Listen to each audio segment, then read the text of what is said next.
Good afternoon, friends. So, today we are going to learn about a topic called as antihistamines. Antihistamines.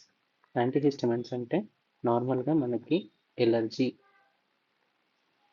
వచ్చినప్పుడు మనకి mast cell డీగ్రాన్యులేషన్ అయితే మనకి histamine అనేది produce అవుతుంది. Okay, ఈ histamine ఏదైతే ఉంటుందో అది acts on either H1 receptors or H2 receptors. ఇప్పుడు H1 రిసెప్టర్స్ అనేటివి మనకి signalling. What is the signalling pathway?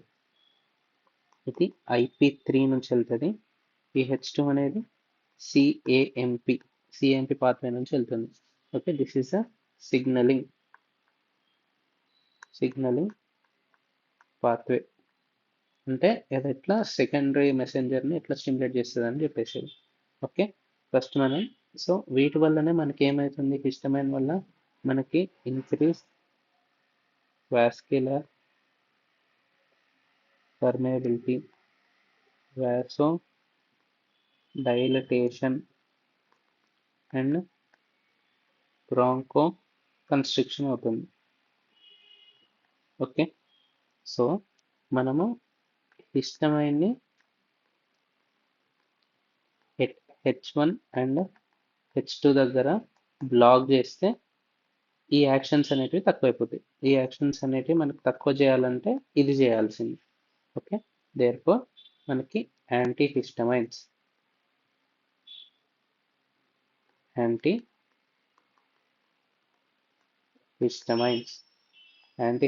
దాంట్లో రెండు రకాలు ఉంటాయి. ఒకటి H1 బ్లాకర్స్, ఇంకోటి H2 blockers. Okay, first one మనం H1 blockers కద్దాం. H1 blockers antihistamines దాంట్లో ఇది blocking is reversible. Okay, reversible blocking అనేది చేస్తుంది. అంటే H1 బ్లాకింగ్ చేసిన తర్వాత మళ్ళీ ఇట్ కెన్ రివర్స్, అలా అంటే మళ్ళీ నార్మల్ H1 యాక్షన్కి రావచ్చు. Okay, this are inverse antagonist or neutral antagonist. ఇది ఫార్మకాలజీకి సంబంధించింది. మనం ఆ టాపిక్ దగ్గరికి వెళ్ళి చదువుకోవచ్చు. ఓకే, నెక్స్ట్ దీంట్లో టైప్స్ ఆఫ్ H1 బ్లాకర్స్. వచ్చేసరికి రెండు రకాలు ఉంటాయి. ఒకటి ఫస్ట్ జెన్, ఇంకోటి సెకండ్ జనరేషన్. సెకండ్ జనరేషన్లో మేజర్ డిఫరెన్స్ ఏంటిదంటే first generation cross blood brain barrier. Okay, ఇవి not cross blood brain barrier. Okay, blood brain బ్యారియర్ని ఇది క్రాస్ చేస్తే ఇది క్రాస్ చేయదు. సో ఇది క్రాస్ చేస్తుంది కాబట్టి ఇక్కడ మేజర్ సైడ్ ఎఫెక్ట్ ఏంటిది? సెడేషన్ వస్తుంది. నెక్స్ట్ నేను SPM అని గుర్తుపెట్టుకున్నా. SPM. P అంటే ప్రెగ్నెన్సీలో వామిటింగ్, హైపరెమెసిస్ గ్రావిడేరం అంటాం కదా అది. నెక్స్ట్ M అంటే morning sickness.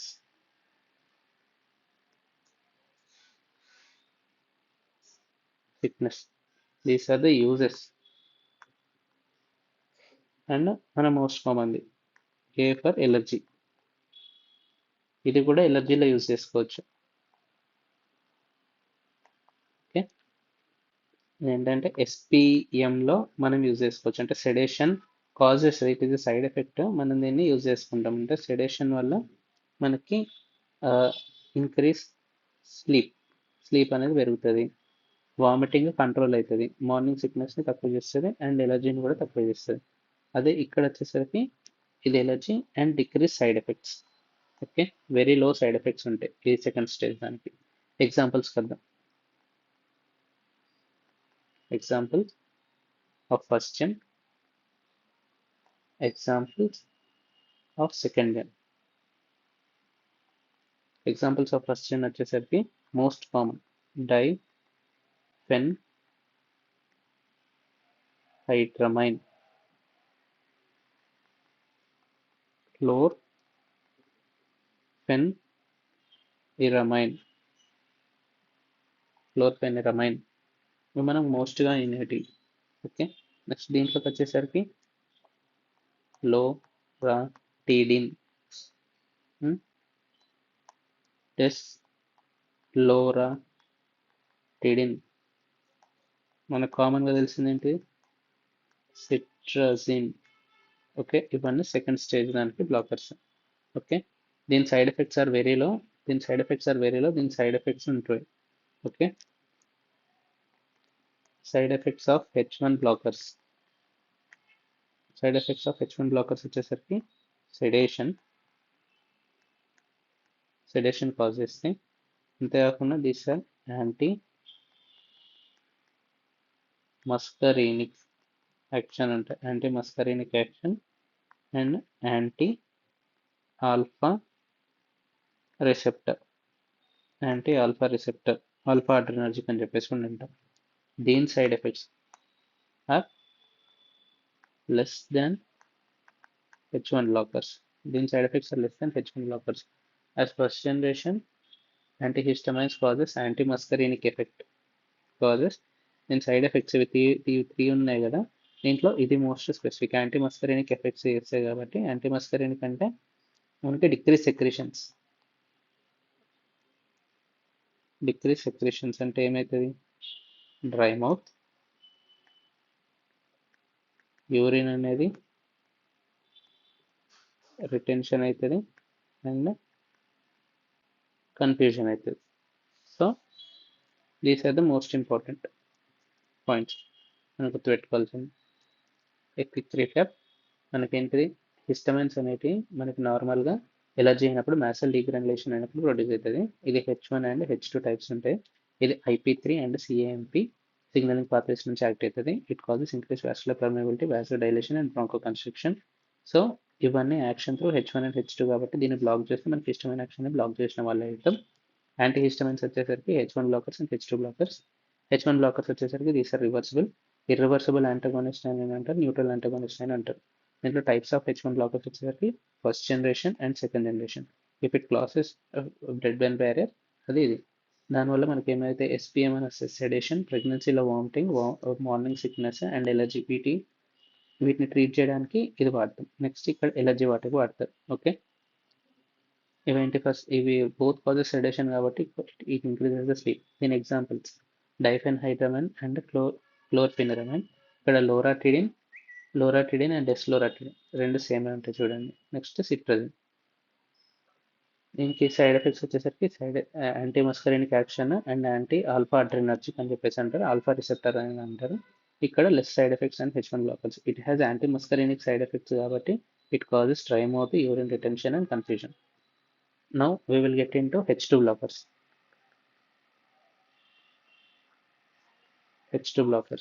Okay, H2 blockers అంటే ఏంటిదంటే నార్మల్గా వేగస్, ఇది మనకి GITలో యూజ్ అవుతుంది. వేగస్ నర్వ్ ఏదైతే ఉంటుందో అది మనకి GRP అనేది సెక్రెట్ చేస్తుంది. GRP acts on G cells ఏంటిది, గ్యాస్ట్రిన్ ప్రొడ్యూస్ చేస్తుంది. Okay, gastrin acts on enterochromaffin like cells, ECF like cells చేసిన తర్వాత మనకి ఏమైతే హిస్టమైన్ అనేది రిలీజ్ అవుతుంది. ఓకే, హిస్టమైన్ అనేది రిలీజ్ అవుతుంది. Histamine acts on H2 receptors, దీనివల్ల దీని సిగ్నలింగ్ పాత్వే ఏంటిది మనకి increase CAMP, which stimulates parietal cell which produces HCl. Okay, so ఇక్కడ హిస్టమైన్ అనేది దీని యాక్షన్ ఏంటిది, ఇది రివర్సిబుల్ యాక్షన్, స్టిమ్యులేట్స్ ఇది. ఓకే, మనకు దీనికి ఎగ్జాంపుల్ H2 బ్లాకర్స్కి ఎగ్జాంపుల్స్ ఏంటి, సిమిటిడిన్, ఫామోటిడిన్, నిజాటిడిన్. మనం మోస్ట్ కామన్ వింటాం కదా సిమిటిడిన్ అని చెప్పేసి. సిమిటిడిన్ దానికి ఎగ్జాంపుల్ ఇది. దీనికి మోర్ సైడ్ ఎఫెక్ట్స్, సిమిటిడిన్కే మోర్ సైడ్ ఎఫెక్ట్స్ ఉంటాయి. Cimetidine has more side effects, ఇవి రెండింటికి less side effects. Okay, what are the side effects అనేది చూద్దాం. Side effects of H2 blockers. First, it దేన్ని క్రాస్ చేస్తే it crosses blood-brain barrier and it crosses placenta. Blood-brain barrier cross చేస్తే ఇక్కడ headache, confusion and dizziness. Next, it inhibits cytochrome P450. ఇది most important. ఇదేంటి cytochrome P450 enzyme inhibit చేయడం వల్ల it increases drug effects of warfarin, theophylline and phenytoin. దీనివల్ల ఏమవుతుంది మనకి warfarin, theophylline and పియోటోన్. వీటి వల్ల మనకి బ్లీడింగ్ రిస్క్ అనేది ఎక్కువ ఉంటుంది. Increase bleeding, risk of bleeding, arrhythmia వచ్చే ఛాన్స్ ఉంటుంది అండ్ సీజర్స్ వచ్చే ఛాన్స్ ఉంటుంది. నెక్స్ట్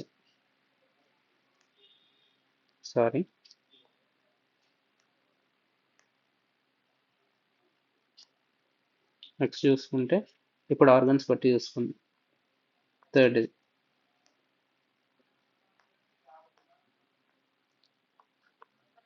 వచ్చేసరికి కిడ్నీలో it increases serum creatinine increase చేస్తుంది. ఫోర్త్ ఏంటంటే it is anti అడ్రెనర్జిక్.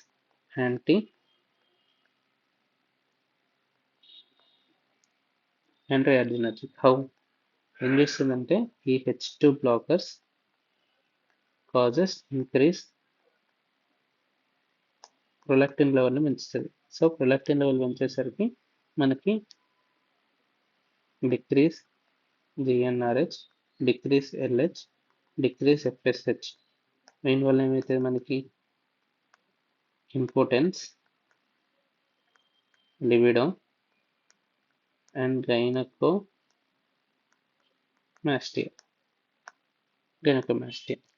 So H2 blockers ఒకసారి రీక్యాప్ చేసుకుందాం. H2 బ్లాకర్స్ అంటే మనకి వేగస్ నర్వ్ ఎప్పుడైతే మనకి వేగస్ నర్వ్ GRP అనే సెక్రెట్ అవుతాయి, gastric releasing peptide on G cells. G cells నుంచి గ్యాస్ట్రిన్ అనేది ప్రొడ్యూస్ అవుతాయి. Gastrin acts on enterochromatin like cells in the stomach. దాని తర్వాత అక్కడ నుంచి మనకి హిస్టమైన్ అనేది ప్రొడ్యూస్ అవుతాయి. Histamine acts on through H2 receptors which produces CAMP and stimulates parietal cell and produces HCl. దానికి ఎగ్జాంపుల్స్ ఏంటి? Cimetidine, famotidine, nizatidine. Okay, side effects of H2 blockers ఏంటంటే it crosses blood-brain barrier and it crosses placenta and it inhibits cytochrome P450. Drug effects inhibit చేస్తాయి కాబట్టి ఇవి మెటబోలైజ్ అవ్వవు. So వీటి levels అనేవి పెరుగుతాయి. Increase drug levels in serum. So increase risk of bleeding, arrhythmia and seizures. కిడ్నీలో it increases the serum creatinine and anti adrenergic effect ఏంటిదంటే it increases the level of prolactin. Increase చేస్తే these features అనేటివి మనకు వస్తాయి. So these are antihistamines, H1 and H2 blockers. Thank you for your patience listening.